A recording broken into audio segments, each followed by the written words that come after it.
Okay, let's unpack this. You might think a broken nose is a pretty straightforward injury. Yeah, almost like a cartoon thing. Exactly. Maybe a quick bandage, a little discomfort, and you're sort of good to go. Hmm. But what if I told you that this seemingly simple bump or break is actually, well, one of the most deceptively complex injuries medical professionals face? It really is, with surprising challenges and a much higher rate of less than perfect outcomes than you'd probably ever imagine. So what's the deal there? Well, what's truly fascinating here is that despite what seems like a standard, almost routine approach to managing these nasal bone fractures, Yeah.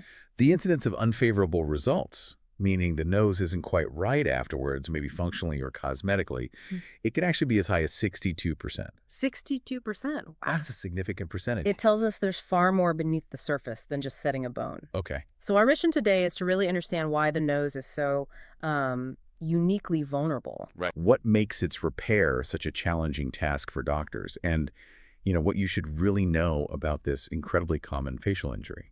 Absolutely, because whether it's for your own personal understanding or maybe informing future medical decisions or even just appreciating the intricate engineering of the human body, Hmm.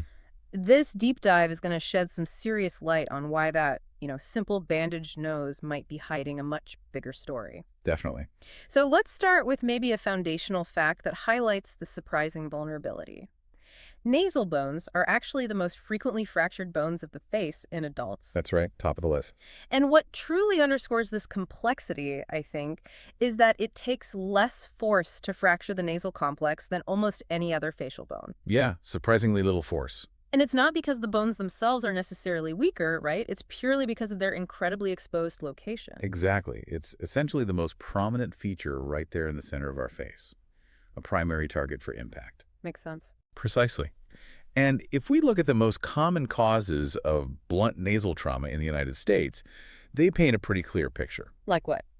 Motor vehicle collisions, interpersonal altercations, fights, basically, and sport-related injuries are right at the top of the list. Okay.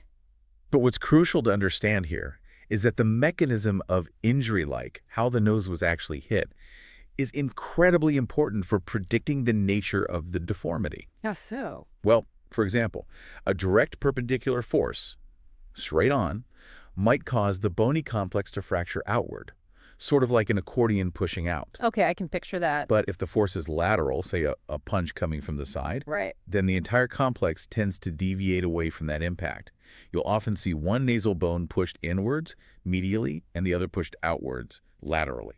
That's fascinating. So the angle of impact essentially pre-writes the injury pattern, in a way. It really does. It allows doctors to almost visualize the specific way the bones might have shifted. Which must be a huge advantage in understanding the injury right from the start. It's a critical piece of the puzzle. Now let's peel back the layers a bit and talk anatomy, because you hear broken nose, you think bone, but it's much more than just that single bone, isn't it? Oh, absolutely. We're talking about a really complex topography. Okay. Imagine trying to fix a puzzle where every piece isn't just interconnected, but also overlaps and supports others in really subtle ways. So what pieces are we talking about? Well, you've got the underlying nasal lining, the mucosa, Yeah. then those scroll-like turbinates inside that warm and filter the air. Uh-huh. You've got the flexible upper and lower cartilages, which give the tip and sides their shape. Then the central septum, that wall down the middle. Yeah. That's part bone, part cartilage. And even the surrounding facial muscles, the superficial musculoponeurotic system, plays a role. Wow. Okay, so it's a whole system. It's an incredibly intricate structure. The paired nasal bones themselves, they're strategically placed between the nasofrontal suture. Think of that as the seam where your nasal bones meet your forehead bone. Got it. And the flexible upper lateral cartilages, further down towards the tip. And here's a detail that's really critical to understanding the repair challenge. Okay. These nasal bones actually overlap those upper cartilages by only about 3 to 4 millimeters. It's a tiny overlap. Not much at all. No. Then there's the nasal septum, that wall dividing your nostrils. It's composed of flexible cartilage towards the front, anteriorly, and then the ethmoid and vomer bones posteriorly, further back towards the skull. Mm-hmm. What's particularly important for the structural integrity, the overall shape and support, is that the quadrangular portion of the nasal septum, which is cartilage, Yeah. that acts as the primary support mechanism for the entire nasal complex. So it's like the main tent pole. Exactly like the central pillar of a tent. If that pillar is bent or broken, the whole structure loses its integrity, even if the tent fabric, the outer bones, seem okay initially. Right. And on top of that, the nose also has a surprisingly rich blood supply from different artery systems, and it's primarily innervated by the trigeminal nerve. Wow. So the real takeaway from this intricate anatomy isn't just, that there are many parts, but that the delicate overlap between bone and cartilage, especially in that central supporting septum, means a fracture isn't just a clean break. It's more like a domino effect on this precisely balanced structure. That's a great way to put it. It makes accurate repair incredibly challenging.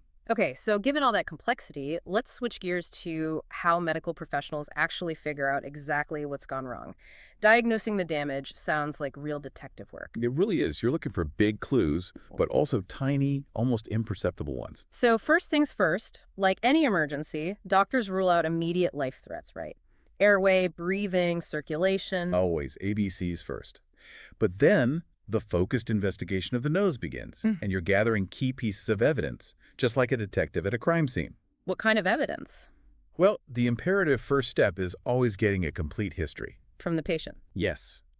The mechanism, exactly how did it happen, the timing of the injury, and crucially, any previous nasal trauma, or if they already had, say, a deviated septum or a crooked nose. Okay, that makes sense. Baseline information. Exactly. From there, clinicians look for a range of clinical signs.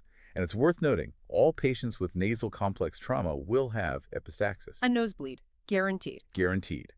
Other telltale signs include periorbital ecchymosis, that's just the medical term for bruising around the eyes, black eyes essentially. Right. Visible nasal swelling or deviation, obviously. And sometimes, though it's serious, CSF rhinorrhea. What's that? That's clear fluid leaking from the nose. It's actually cerebrospinal fluid, the fluid from around the brain. If you see that, it's a huge red flag for a potential skull base fracture, a very serious injury. Wow, okay. Anosmia or difficulty smelling, that can be a late finding, usually suggesting involvement of the cribriform plate, which is part of that skull base. And beyond just looking. Palpation is key, actually feeling the nose gently for mobility or for crepitus. That crunchy, grating sensation you can sometimes feel when two broken bone fragments rub together. Ooh. Oh, yeah. Tells you something's definitely broken and unstable. And I imagine looking inside the nose is critical too. Absolutely. What truly underscores the complexity is the importance of the internal examination. This isn't just a quick glance up the nostril. Right. You need good lighting, a nasal speculum to open things up, and sometimes suction to clear away blood so you can thoroughly inspect for any cuts inside, any septal deviations. And critically, you're looking for the presence of a nasal septal hematoma. Okay. Why is that so critical? Because that septal hematoma is incredibly urgent. It's basically a collection of blood trapped between the cartilage of the septum and its overlying lining, the perichondrium. And that's bad because... Because it cuts off the blood supply to the cartilage. Yeah. Cartilage gets its nutrients from that lining. So the hematoma must be drained quickly. What happens if it isn't? It can lead to late vascular complications. The cartilage can actually die, devitalization, and that can tragically lead to a septal perforation. Essentially, a hole forms right through the septum. Wow, that sounds serious and permanent. It can be. It's a high-stakes moment in the initial assessment. There's also a simple bedside test, the double halo test, if you suspect that CSF leak from a skull base fracture. How does that work? You let a drop of the fluid fall onto filter paper or gauze. If it's CSF mixed with blood, the blood stays central, and the clearer CSF forms a ring or halo around it. Simple but effective. Can be very helpful. So you can really see how these systematic diagnostic steps, from the patient's story to the external look and feel, and then that crucial internal exam, they all build this comprehensive picture of the injury, piece by intricate piece. Exactly. It guides the next steps. So once that clinical picture is forming, how do medical professionals get an even clearer view? Is that where imaging comes in? Precisely. This is where advanced diagnostics play a key role. For mid and upper face maxillofacial trauma radiography today, the standard of care is generally a computed tomography scan, a CT scan, without contrast. Okay, CT over regular x-rays. Yes, CT scans are vastly preferred over plain nasal radiographs, which actually have pretty limited value for this. Why is that? Think of it this way. A plain x-ray gives you a flat 2D image. A CT scan gives you cross-sectional slices, essentially a 3D view. Ah, okay. So it clearly delineates the nasal bone injuries, But just as importantly, it shows septal deviations and fractures much, much better. And the septum is key, as you said. Absolutely key. Photographs are also incredibly valuable. Photos? Yeah, both of the acutely injured nose taken right away if possible, and also any premorbid photos the patient or family might have. They serve as important documentation and for comparison, especially when planning repair. That makes sense. Are there different categories of breaks? Like classifications? There are. Various classification systems exist, things like open versus closed fractures, deviated versus non-deviated, comminuted, meaning multiple fragment, versus non-comminuted. But honestly, no one system is universally accepted or used all the time. So it's more about the specific detail. Exactly. What is consistently emphasized in almost any approach, though, is the crucial importance of assessing the status of the septum. Right back to the septum. Always. Because failure to address that central support structure adequately will significantly increase the potential need for a secondary surgery later on, a post-traumatic rhinoplasty, to fix cosmetic or functional issues. It's incredible how technology like CT and this systematic focus on key structures like the septum allow medical teams to precisely define the injury. It really leads to a much better understanding of what needs to be done. It's essential for planning treatment. So let's talk treatment. What does this all mean when it actually comes to fixing the nose? What are the main goals? Well, the primary goals of managing these nasal bony injuries are really multifaceted. It's not just about making it look straight. Okay. You want to prevent post-traumatic deformity, obviously. Restore proper nasal airflow that's function. Prevent cosmetic deformity, yes. Maintain the proper nasal complex topography and projection, basically, the overall shape and how much it sticks out. Right.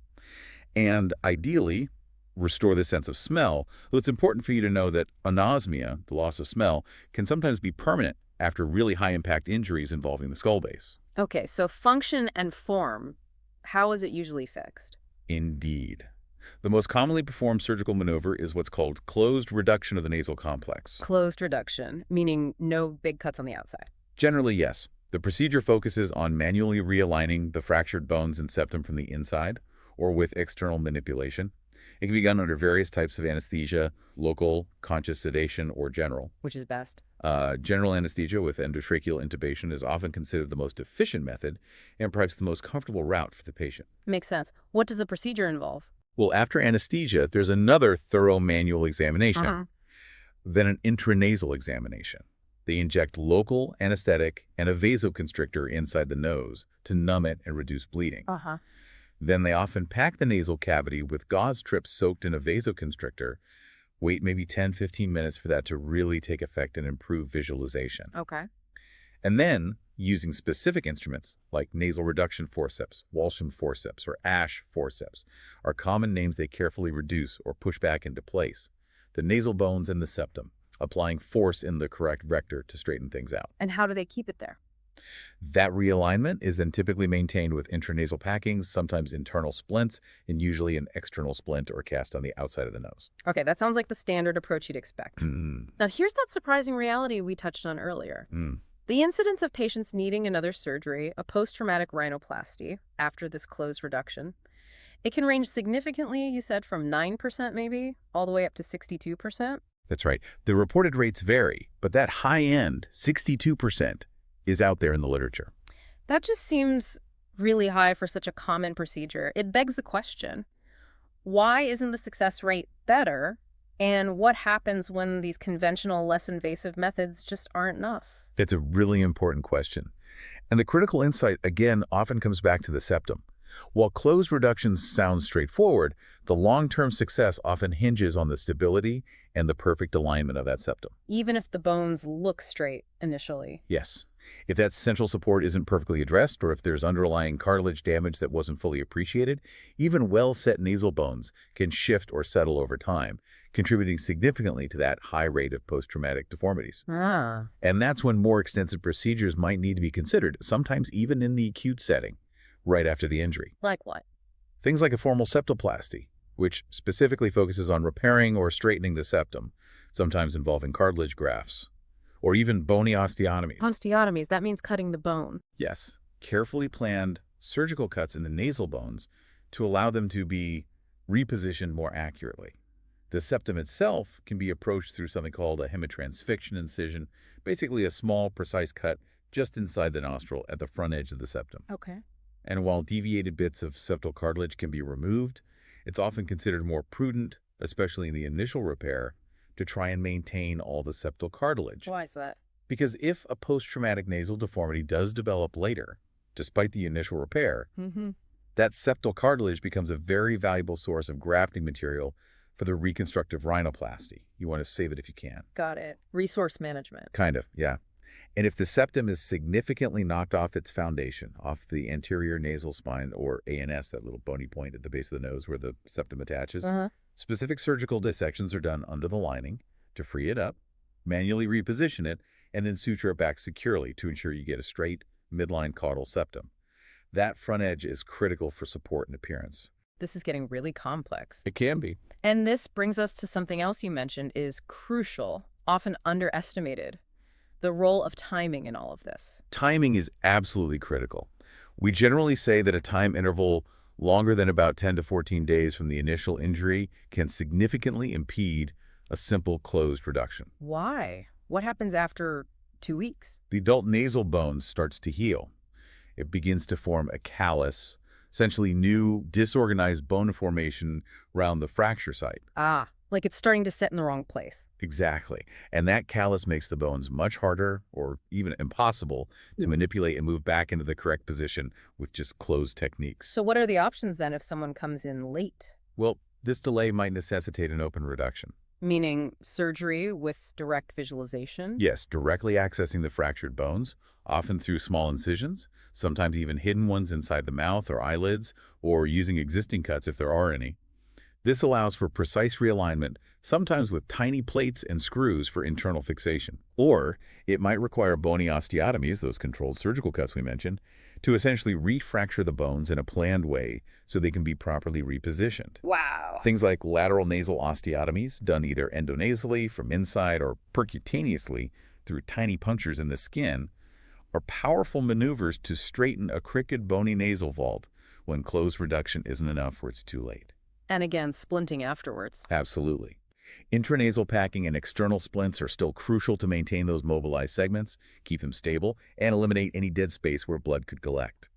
Existing cuts near the nose can sometimes serve as the access point too. So it really is a journey from potentially simple realignment right after the injury to incredibly complex, sometimes multi-stage interventions, all dictated by the precise nature of the break and that crucial, often unforgiving element of time. That sums it up well.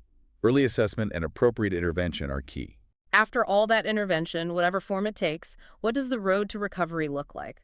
We've talked about the immediate repair, but what about the post-operative care and managing expectations down the line? Right. Post-operative care involves several important considerations. Perioperative antibiotics are often considered, especially if internal nasal packings have been used. Why antibiotics? Mainly to decrease the possibility of infections like toxic shock syndrome, which is rare but serious, or acute obstructive sinusitis caused by the packing blocking drainage. Okay, how long do the packs and splints stay on? External dressings and splints are typically removed within the first week or so.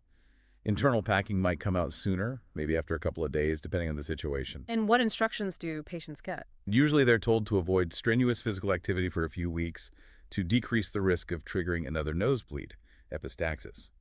And they need to follow general sinus precautions, maybe avoiding forceful nose blowing, things like that. Head elevation is good too. Okay, so this brings us kind of full circle back to that initial statistic. What does all this mean for those long-term outcomes, especially given that potentially high, up to 62% rate of residual problems? It really reaffirms that the incidence of a residual nasal deformity, something not quite right functionally or cosmetically, after even a well-performed closed reduction of nasal fractures can indeed be quite high. Yeah. And this makes it absolutely imperative to meticulously follow the patient's progress over time. You can't just fix it and forget it. Right. You need to ensure that you're achieving an acceptable functional and cosmetic outcome in the weeks and months afterwards. And if it's not acceptable, if the nose is still crooked or blocked? Well, the general wisdom or standard practice has often been to wait up to a year before considering addressing a residual deformity surgically with a formal rhinoplasty or septorrhinoplasty. Why wait so long?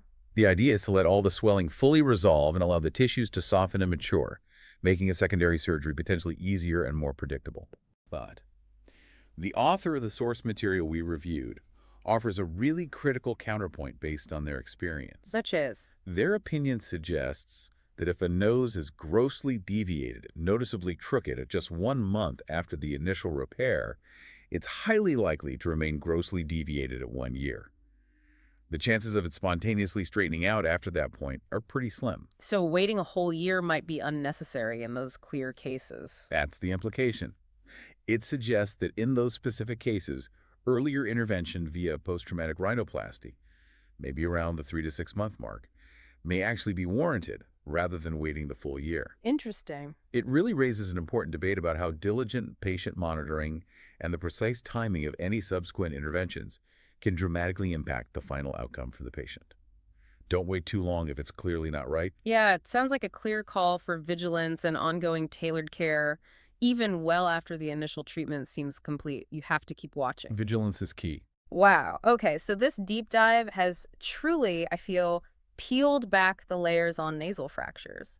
It's revealed an injury far more complex and nuanced than I think most of us imagine. Definitely. From its unique anatomical vulnerability, that exposed position and intricate structure, to the multifaceted challenges of diagnosis, getting the history right, the internal exam, the imaging, and then the management and recovery, dealing with timing and those potential complications. It's anything but a simple broken bone. Absolutely not. And if we connect this to the bigger picture, the nose, being so central to both vital function, breathing, smell, and, of course, personal appearance. Right. It's right there in the middle of your face. Exactly. It truly illustrates how even seemingly common injuries can demand really sophisticated medical understanding and incredibly precise intervention to ensure the best possible results. Yeah. And that persistent high rate of unfavorable outcomes we discussed, despite all the medical advancements, it really just underscores the intricate challenges that medical professionals face every day, even with something that seems routine. It really does. So I guess the final thought for you, the listener, is this. Given that such a common injury can still have such a high rate of suboptimal results, what does this tell you about the importance of specialized expertise, maybe, and definitely thorough follow-up, not just for noses, but maybe in all areas of medicine? It's a great point. And how might this new understanding of hidden complexity inform your own approach to health information or seeking care in the future? Something to think about. Definitely food for thought. We encourage you to keep exploring, keep questioning, and keep diving deep into the things that pique your curiosity.